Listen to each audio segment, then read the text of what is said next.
I'm Autumn Fisher, and today I would like to share with you a story that I really enjoy. Beside me here is my cat Cleo and my big cat Prince, and they both love to hear stories about lions. So today we're going to listen to a story about lions.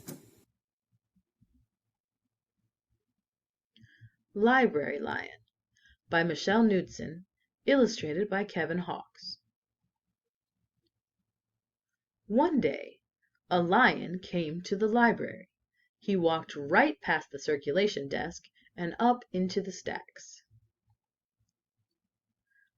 Mr. McBee ran down the hall to the head librarian's office. "Miss Merriweather!" he called.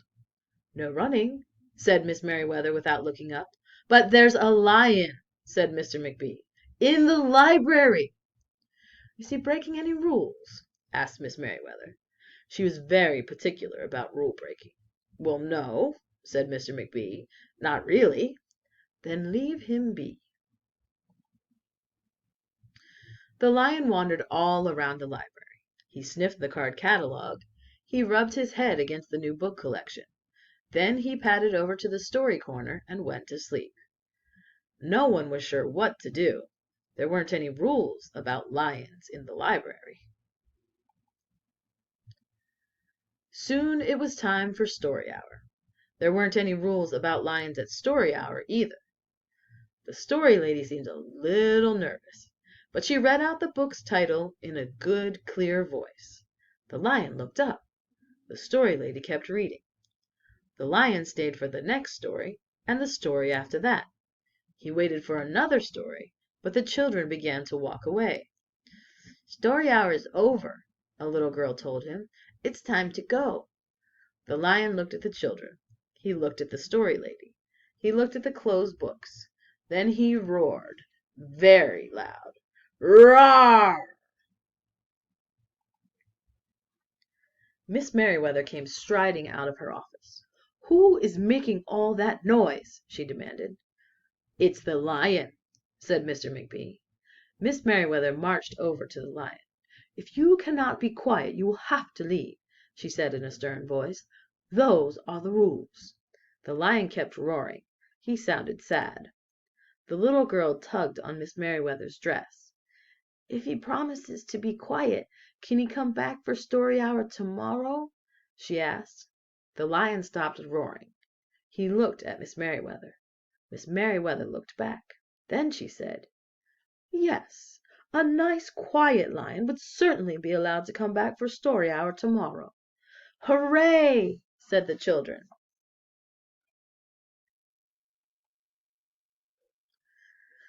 The next day the lion came back.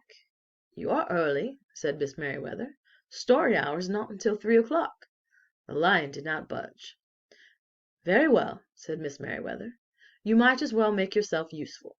She sent him off to dust the encyclopedias until it was time for story hour. The next day the lion came early again.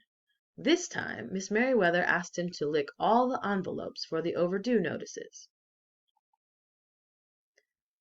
Soon the lion began doing things without being asked. He dusted the encyclopedias. He licked the envelopes. He let small children stand on his back to reach books on the highest shelves. Then he curled up in the story corner to wait for story hour to begin.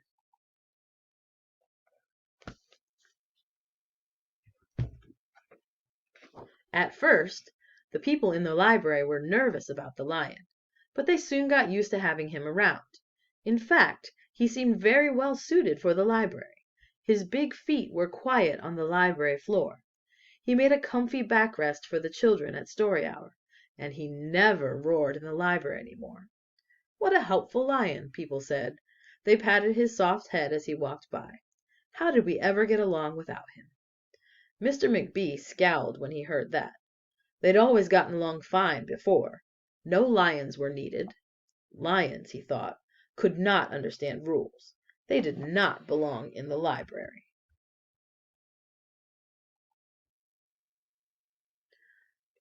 One day, after he had dusted all the encyclopedias and licked all the envelopes and helped all the small children, The Lion padded down the hall to Miss Merryweather's office to see what else there was to do.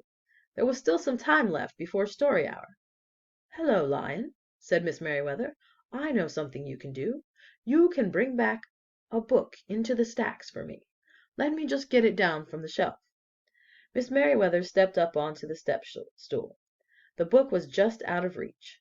Miss Merryweather stood on her toes. She stretched out her fingers. "Almost there," she said. Then Miss Merryweather stretched a little too far. "Ouch!"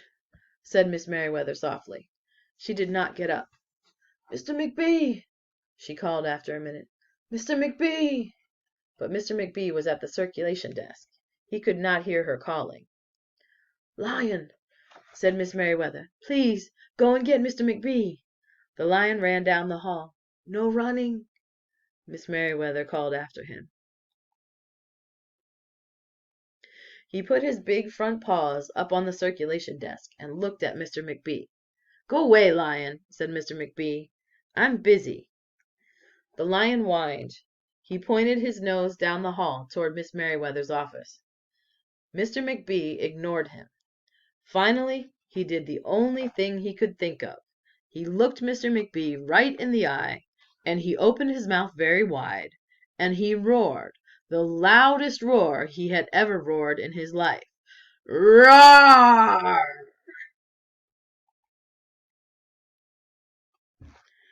Mr. McBee gasped. "You are not being quiet," he said to the Lion. "You are breaking the rules." Mr. McBee walked down the hall as fast as he could. The Lion did not follow him. He had broken the rules. He knew what that meant.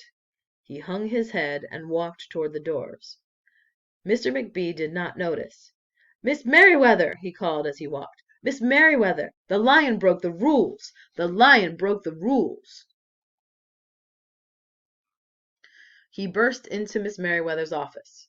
She was not in her chair. "Miss Merryweather?" he asked. "Sometimes," said Miss Merryweather from the floor behind her desk, "there's a very good reason to break the rules, even in the library. Now please go call a doctor. I think I've broken my arm." Mr. McBee ran to call a doctor. "No running," Miss Merryweather called after him.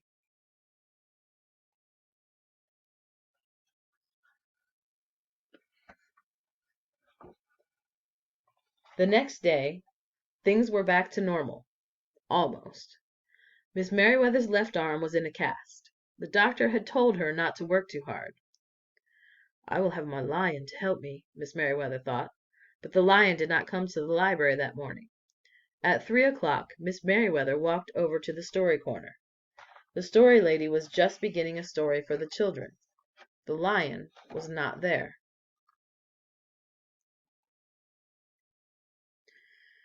People in the library kept looking up from their books and computer screens, hoping they would see a familiar furry face. But the Lion did not come that day. The Lion did not come the next day, or the day after that.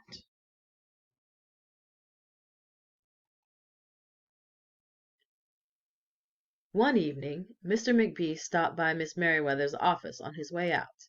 "Can I do anything for you before I go, Miss Merryweather?" he asked her. "No, thank you," said Miss Merryweather. She was looking out the window. Her voice was very quiet, even for the library. Mr. McBee frowned as he walked away. He thought there was probably something he could do for Miss Merryweather after all. Mr. McBee left the library, but he did not go home. He walked around the neighborhood. He looked under cars. He looked behind bushes. He looked in backyards and trash cans and tree houses. Finally he circled all the way back to the library. The Lion was sitting outside, looking in through the glass doors. "Hello, Lion," said Mr. McBee. The Lion did not turn around. "I thought you might like to know," said Mr. McBee, "that there's a new rule at the library. No roaring allowed unless you have a very good reason. Say if you're trying to help a friend who's been hurt, for example." The Lion's ears twitched. He turned around, but Mr. McBee was already walking away.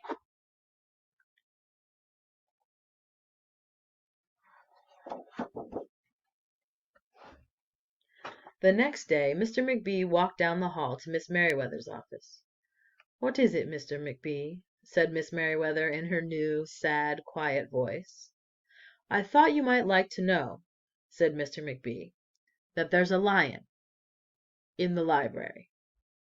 Miss Merriweather jumped up from her chair and ran down the hall. Mr. McB. smiled. "No running," he called after her. Miss Merriweather did not listen. Sometimes there was a good reason to break the rules, even in the library. The end.